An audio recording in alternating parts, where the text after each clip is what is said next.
Всем привет, меня зовут Веруша. В этом видео я буду говорить о тесте ДНК на отцовство. Сегодня это очень популярная тема, ее многие обсуждают. Большинство мужчин хотели бы, чтобы этот тест стал обязательным. Даже чтобы на законодательном уровне это было закреплено и стало чем-то обычным для людей.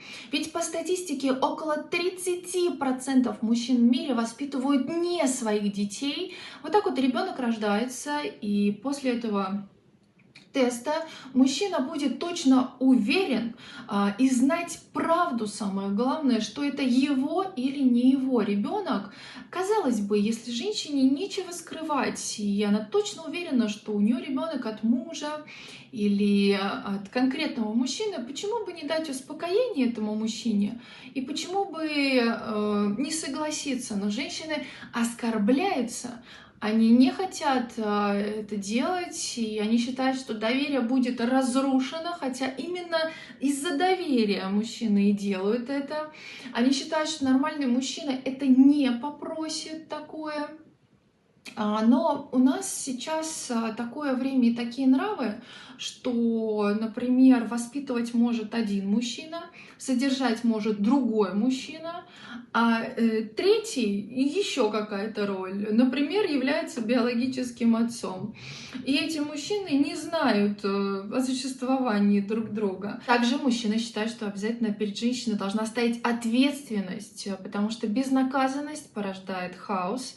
И если женщина обманула в этом, значит, она должна понести за это какое-то наказание. Мужчины прекрасно ознакомлены с артистичными способностями женщины, как она может манипулировать и что находится в голове женщины, что она скрывает, мужчины, конечно же, не разузнают. Так вот, чтобы этого не было, ведь на кону стоят жизни людей, жизни мужчин.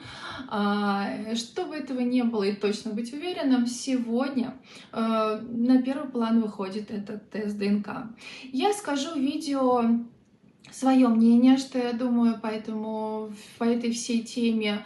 Также скажу, согласна ли я, если меня попросят пройти этот тест, если попросит мужчина. Ну и также расскажу сегодня очень показательную историю. Вот по этой фразе, что называется «Зачем убивать курицу, если она несет золотые яйца?», когда женщина специально обманула мужчину, сказав, что это его ребенок, хотя на самом деле это не так. Чем закончилась эта история? Бумеранг вернулся женщине в 4-кратно. Страшное дело обманывать, шутить с детьми ни в коем случае нельзя. Метод ДНК опознавания был открыт британским генетиком Алексом Джеффрисом. В 1920 году после открытия группы крови ученые обнаружили, что дети наследуют это у родителей. Но точность была невысокая, всего лишь около 30%. А в 1970 году выяснилось, что в белке клетки крови содержится определенный агент HLA, и это уже давало до 85-90% точности различия людей между собой. В 80-е годы точность ДНК уже показывала практически 100%. 40 лет назад в Америке был проведен эксперимент. Набрали рандомных мужчин и сделали тест ДНК. Выяснилось, что каждый третий мужчина воспитывает чужого ребенка. Сейчас стоимость ДНК варьируется от 6 до 8 тысяч. Вполне себе доступно сделать и спать спокойно. Что хотят мужчины? Голос народа. Мужчины хотят, чтобы вот как паспорт у нас, как медицинская страховка, как какой-то документ, прикрепленный к нам. Это как сетчатка глаза, как отпечаток пальца, то есть то, что нас идентифицирует друг от друга, то же самое, чтобы это было в сознании людей как обычное такое дело. Психологи говорят, что женщины, которые пошли и сделали этот тест после длительных уговоров мужчины, хотя сами не хотели этого, задумываются о разводе, и впоследствии у кого-то именно так и происходит. Казалось бы, бывают случаи, когда в роддоме могут просто перепутать ребенка. Это, что называется, на руку и самой женщине. А, Не вижу в этом никакой проблемы. Ну, либо одна из еще причин, почему женщина не хочет этого делать, просто ей есть что скрывать. И у нее есть какие-то определенные цели, с которыми она обманывает мужчину. Больше я здесь причин ни в чем не вижу, я вообще не вижу в этом проблемы. Если бы меня попросил мужчина сделать тест ДНК на отцовство, я бы это сделала, потому что я знаю себя, я знаю, что я обманывать не буду, тем более шутить детьми я точно не буду. Я не буду себе напридумывать, что мне не доверяют, что меня в чем-то обвиняют, что я буду оскорбляться от этого. Я просто пойду и сделаю это. Просто легко и легко к этому отнесусь. В этом нету никакой проблемы. Сделали и закрыли тему. Для меня честность превыше всего, честность перед собой и перед человеком. Отношения строятся на доверии и на правде. А все тайное когда-нибудь станет явным. И когда человек обманывает, все равно потом это все скрывается. Причем мне кажется, что если женщина согласится, ребенок реально родной, так мужчина еще больше будет ценить эту женщину. Но теперь я расскажу историю, тот случай, когда ни в коем случае не повторять без каскадеров. На самом деле делать этого ни в коем случае нельзя, потому что все это обязательно закончится печально.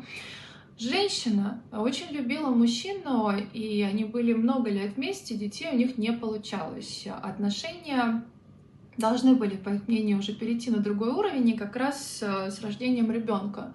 Но мужчине поставили диагноз, что он физиологически не может иметь детей.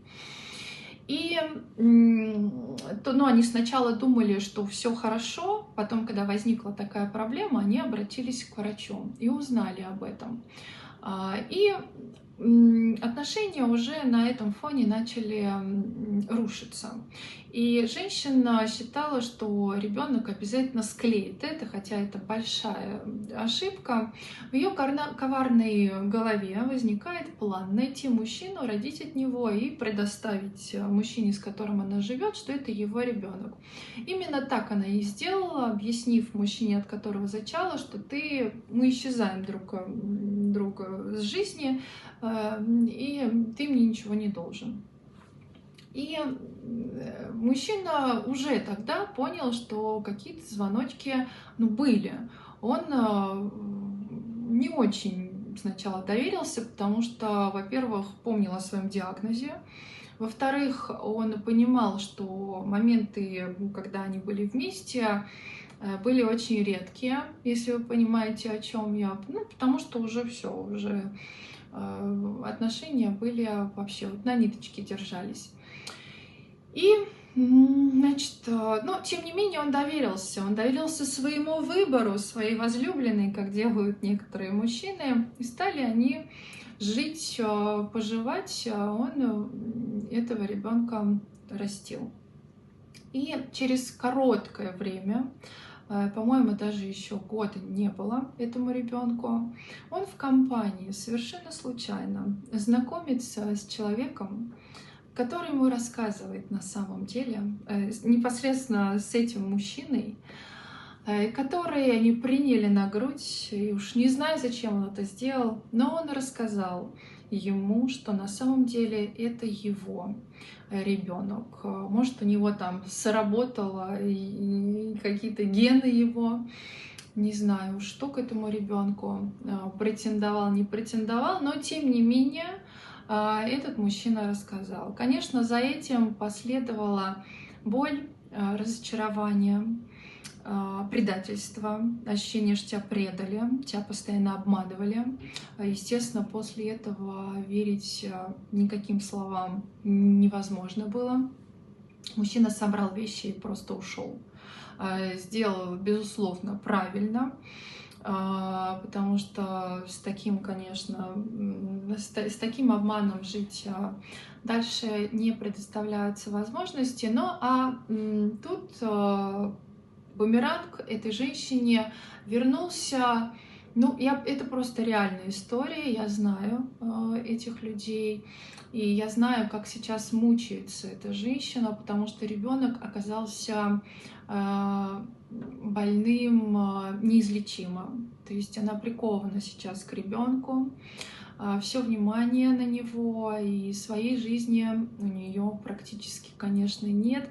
Она очень пожалела о том, что она это сделала. Она только потом поняла, какую она огромную ошибку совершила в жизни, но уже, что называется, нельзя вернуть время и нельзя все переделать. За каждый поступок в жизни нужно отвечать. Если ты сделала плохо, то жди, что тебе придет что-то в ответ. В этой ситуации они не делали тест ДНК, хотя, может быть, мужчина и думал, я точно не знаю, эта тема больная, поэтому она закрылась очень быстро, потому что вот рана очень серьезная.